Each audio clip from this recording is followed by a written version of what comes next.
You have agency, use it, but don't use it all alone. Organize. Organizing is not only for politicians. Communities must organize. Organize to get the candidate you want elected into office. Organize to go door to door for the political party you support, and organize to get your representatives to do the right thing for you. You have agency. Learn what it looks like and use it.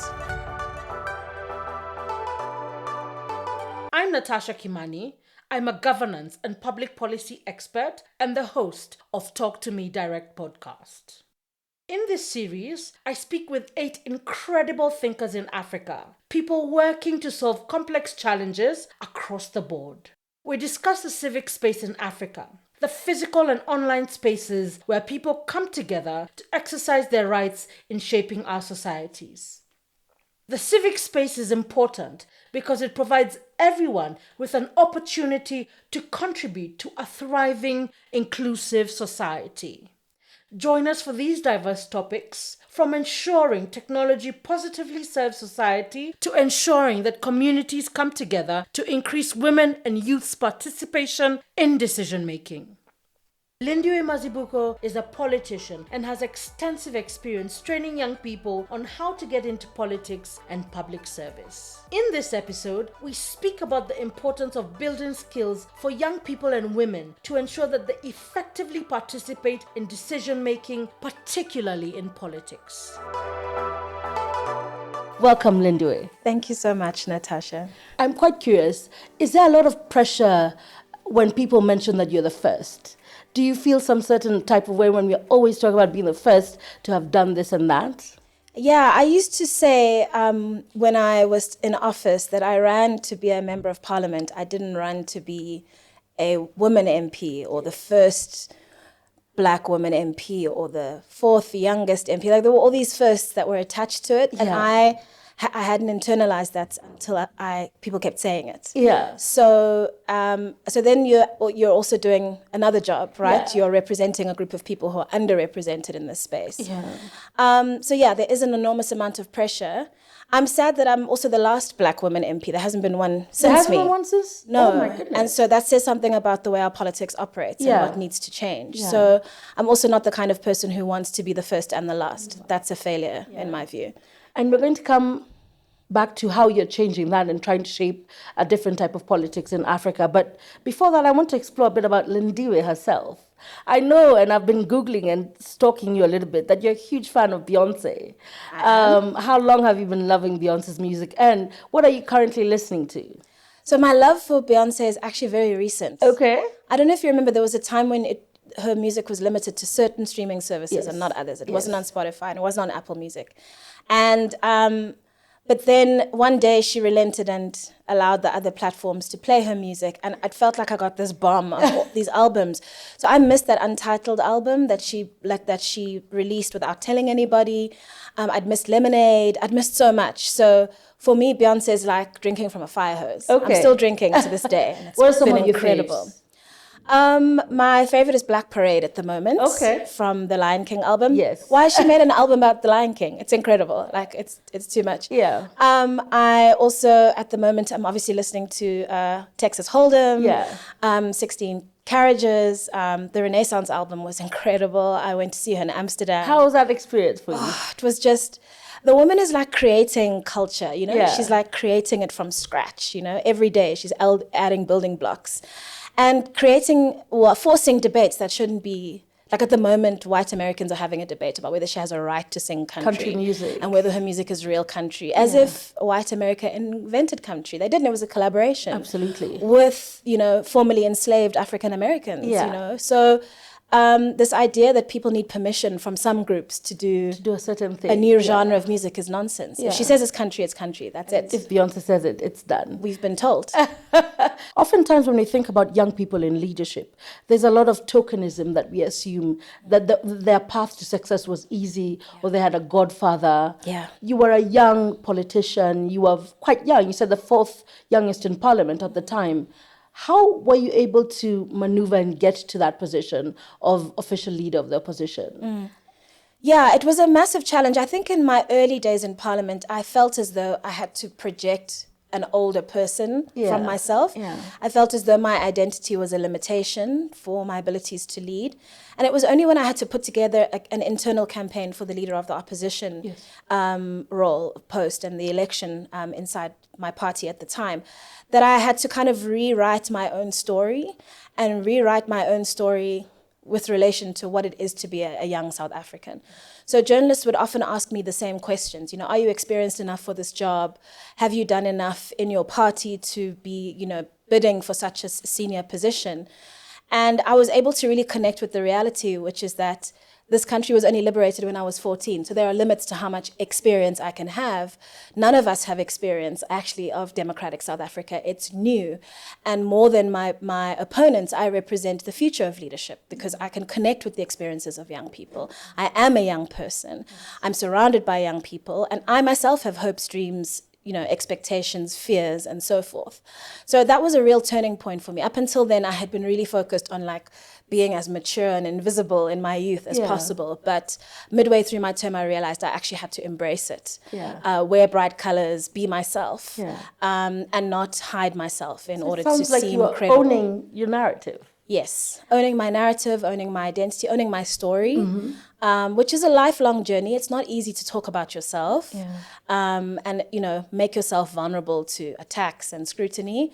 But again, if you're not able to do that, you can't connect with people. People won't understand why they should support you and how it is you represent their experiences as young people. I have this vivid memory of when Apple iPads first came out. I'm showing my age now. But when iPads first came out in South Africa, I borrowed my brother's. He worked at Facebook. And because I thought this would be a great thing to make a speech off of in Parliament. If I want to make changes while the debate's happening, I can tap them in. And then it'll be ready in front of me. I don't have to print it, right, in my office. I don't have to run out. So I took it into the house with me. And as my turn came up to give a speech in a debate, one of the whips rose on a point of order. What is that device? And I was like, oh, honorable member, it's an iPad. And he was like, you can't have these things in the house. And there was a whole debate about how on an iPad I was bringing in technological spy craft, whatever. It's in the records. There was an actual objection from the ruling party because of an iPad. Now the president's got his iPad. Everyone's running around with their iPads. But it was that feeling of so you're kind of a pioneer. No, I wasn't a pioneer. Everyone my age had access to these, who had the resources. But the MPs were much older than I was. And so they'd never even heard of this device. And their immediate response was this thing is a danger to the institution. Now parliaments have Wi-Fi and all sorts. But at the time, just because they had never heard of it before, it was dangerous, it was not allowed. I must go and fetch my papers from my office. Anyway, I survived that motion and I was able to give my speech. But afterwards, a lot of my own caucus members were like, what if the battery runs out? How do you know it's going to stay on? I'm like, I wrote the speech. I can remember most of it, but this is more convenient for me. So it's a small example of just how sometimes you feel like you're living in the twilight zone. Because again, people who were working in other sectors who were in my social group, they had these devices. They used them every day. But in politics, it was seen as this quite dangerous. What is Futurelect? So Futurelect is a non-profit, non-partisan political training program. We do leadership development. So we encourage our fellows to work on their personal leadership philosophy. We do skills building. So our fellows learn about debating, they learn about, they do media training, speech writing, all the skills that enable them to negotiate, to persuade, and to influence, which is a really important toolkit when you're trying to pass laws and regulations and get elected into office. And then lastly, they do work on political systems, understanding the democratic, the constitutional, the legal, and other frameworks that govern the countries that they want to be part of leading.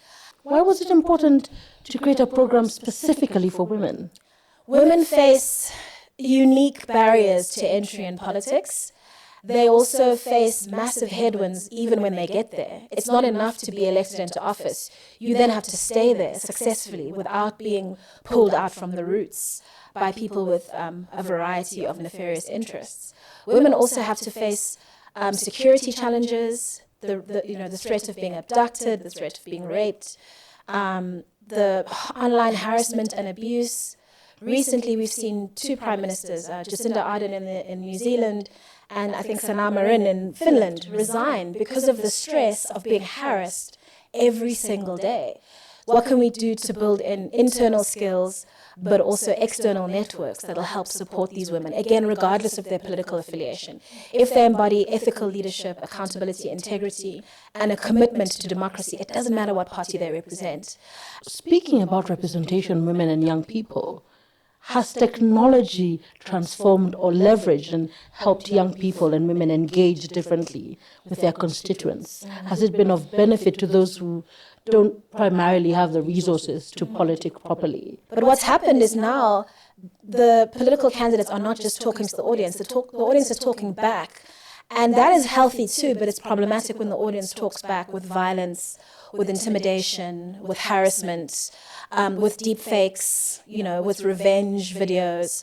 That's the challenge that women candidates are facing with technology at the moment. And it's hard to see whether the balance is in favor of the good or the bad at the moment.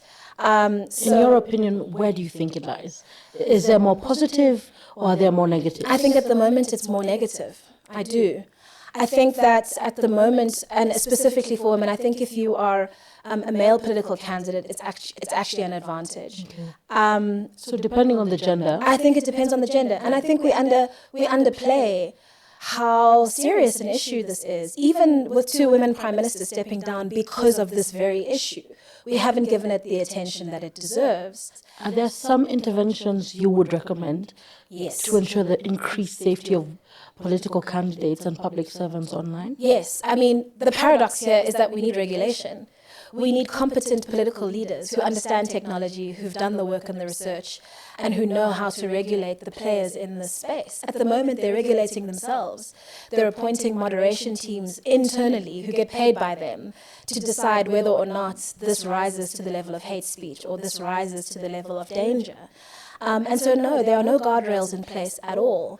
I know that in the EU, for example, they are very seized with the issue of artificial intelligence, which is, probably going to end up being replicated in other parts of the world. So that's one thing. But we haven't dealt with the social media of it all at all, because those AI images, those deep fake videos that are produced that, denigrate women are then they're distributed through social networks that have no rules in place and no standards in place for quality of information. So yeah, I think there is a huge amount of work to be done, but we shouldn't expect the market to do that work itself. The responsibility of the state is to regulate, to intervene, to set rules and norms and regulations, and then enforce them.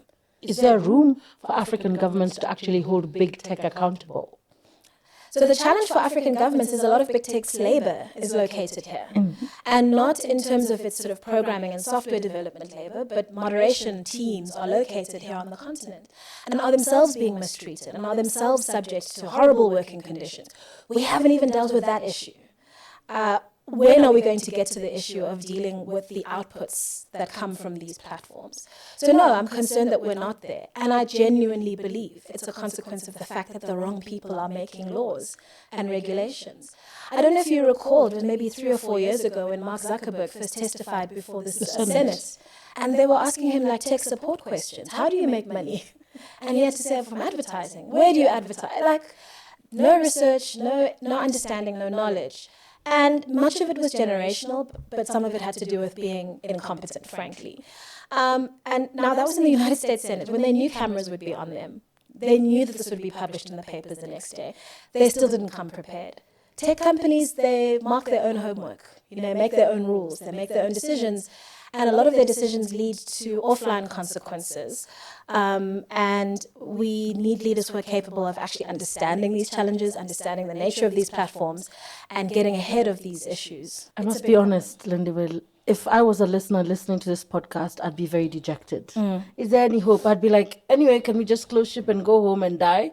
But is there any hope? Is there anything for us to look forward to when it comes to engaging, especially in the context of young Africans engaging, civic engagement and awareness because of tech and because of these social platforms? Have we seen a change in how young Africans are engaging politically?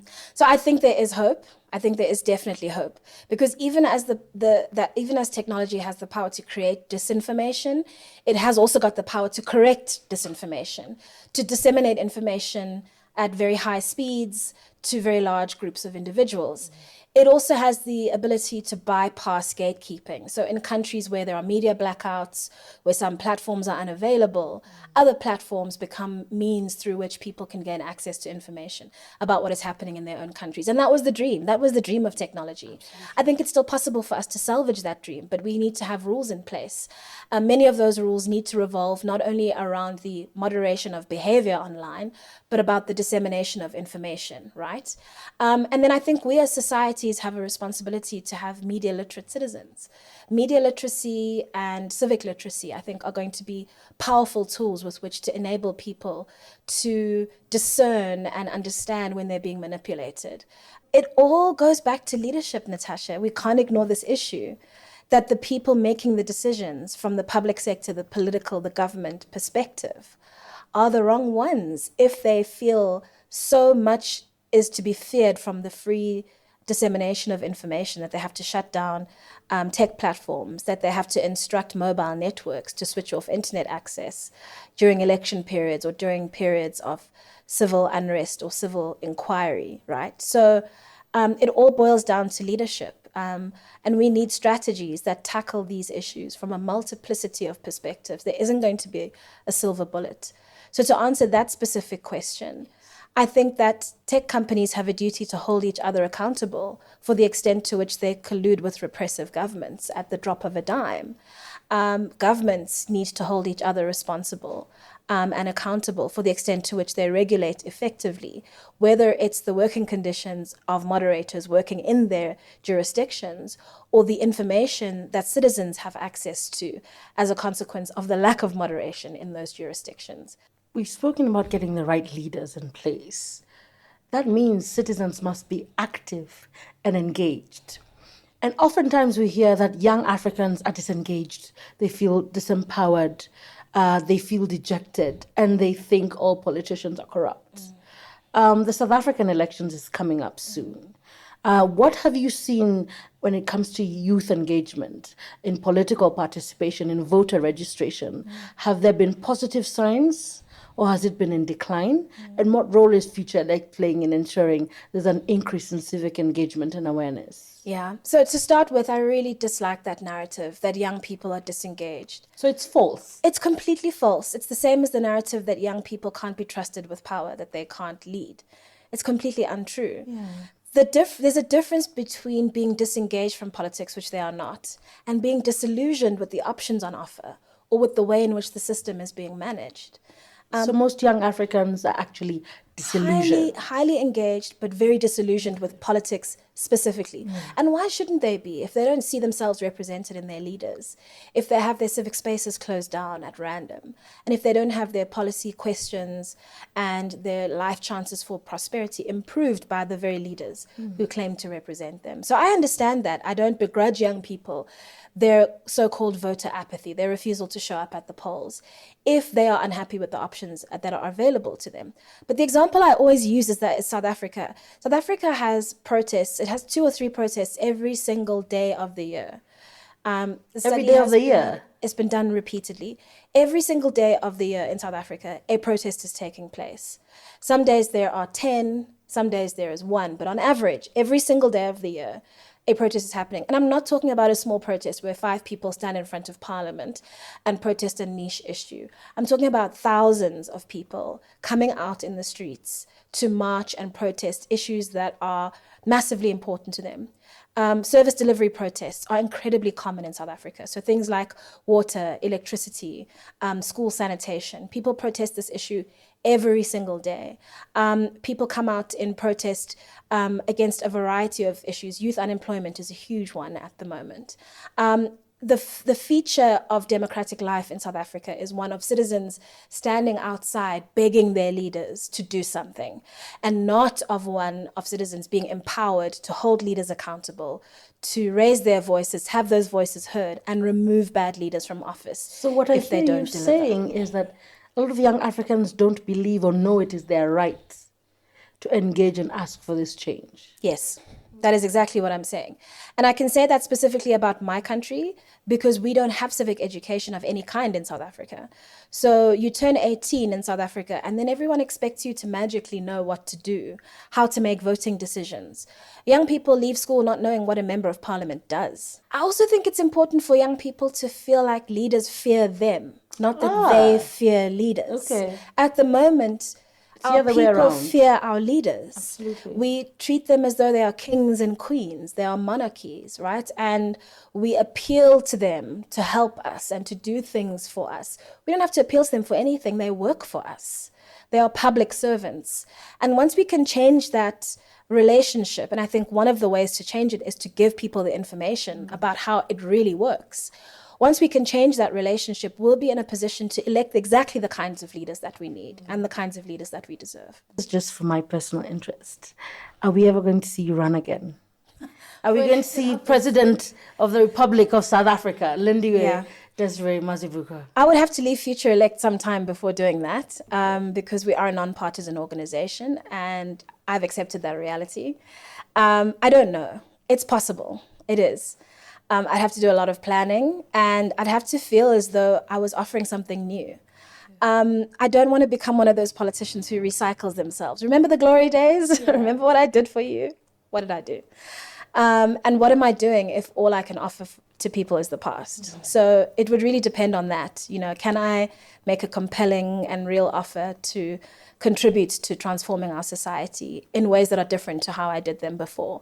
Then I would certainly consider it. So we're leaving that on the table. Definitely. It's a maybe, a strong maybe. It's just a maybe. Just a maybe. So I wouldn't call it strong. Okay. A lot of Africans are obsessed with your parliament, mostly because it's so energetic. And also, MPs will break out in song in the middle of presenting something, a motion. Is it that exciting, or do we just see glimpses of it and assume it's exciting all through your period of representation? Just give us some insights as to the fun or not so fun ways you engaged in Parliament. So Parliament is 400 people who sit on about 30 committees, and they are sometimes in the main chamber and sometimes they're in committee hearings. Absolutely. And usually the cameras are pointed at the chamber when there's action. And when there's no action, there's something in South Africa on DSTV called the Parliamentary channel, where you can watch 6 or 7 people looking miserable while one person is at the podium, sort of doing a necessary but important process that isn't so newsworthy. So I would say there are very dull periods in Parliament. And there are periods where, I mean, when I was there, we all had televisions in our offices. And the reasons we did was they were always tuned to the Parliamentary channel. And if something was about to happen, we would have to run into the house to vote, to be quorate, whatever it might be. And I think that's when the cameras kind of turned to the South African Parliament. There is a lot of singing. Did you ever sing? I sang all the time. Oh, really? Singing is I'm not going to make you break out in song. Please don't. Okay. But singing is a kind of a cornerstone of politics in South Africa. It's because during the liberation struggle, struggle songs were banned. Songs about political organizing. Well, frankly, political parties that were not white-led were banned. And then political activity of any kind was banned. So how struggle songs were sort of how struggle ideology and how sort of mobilization took place was in churches. So most of the songs you hear sung in Parliament are actually church songs where the words God and Jesus have been replaced with the name of the party or the name of the leader. And that was a way of masking the true intent of the singing that was taking place in people's homes, in people's churches and in community halls and so forth. So it's an incredibly important part of political discourse in South Africa. You sing whether you can hold a tune or not. Yeah. And we also have, as most Southern Africans do, because we don't have many instruments. Singing is a big part of the musical culture. We have a call and response singing style. So there's usually one person who is calling, and then the whole chamber will respond in harmony, in sync, across party lines. It always feels like you can all sing. I'm yet to meet a South African that cannot sing. What a beautiful note to end on. The importance of singing and how it shaped South Africa's democracy. Lindiwe, if you could leave our audience with just 2 things, what would those 2 things be? You have agency, use it, but don't use it all alone. Organize. Organizing is not only for politicians. Communities must organize. Organize to get the candidate you want elected into office. Organize to go door to door for the political party you support, and organize to get your representatives to do the right thing for you. You have agency. Learn what it looks like and use it. And then I think the second thing is information is not all equal. And there is accurate information and there is deliberate disinformation. And then there's accidental misinformation online. Use technology to gain access to all the information you need to make the decisions that will enable you to be an active, empowered citizen of agency, but do so with an eye and an ear towards the importance of digital media literacy, and understand that you are somebody who many people would like to con. So watch out for the disinformation, but use the technology platforms to gain as much information as you can and to organize as best you can to achieve the outcomes that you want as voters and as citizens. Thank you, Lindiwe. Lindiwe Mazibuko, co-founder and CEO of Futurelect. Thank you and have a lovely day. Thank you so much, Lindiwe. Thank you, Natasha. This was so much fun. It was. Yeah, thank you. You've been listening to Talk to Me Direct, a podcast that spotlights the civic space in Africa today. The discussion today further rubber stamps that training, building the skills of young people and women, places them at a better chance of running for and winning elections and serving the public. This is key to a thriving civic space. In the final episode of this series, we speak about resourcing the civic space with Luminate's Africa Vice President, Toyin Akiniyi. Follow and subscribe on YouTube and everywhere you get your podcasts.